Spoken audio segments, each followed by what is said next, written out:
Sa tingin ko, yun ang tama!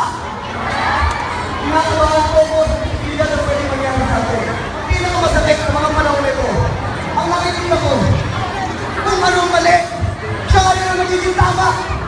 Bakit po ba nagkakagayon tayo ngayon? Di ba? Lalo-lalo na po sa mga magulang. Yun po ba ang gagawin natin pagpapalaki natin mga anak? Ang maging tama ang pagmumura, ang maging tama ang pagpatay, ang maging tama ang pagbabasto sa kapwa. Ito ba ang hindi mangyari?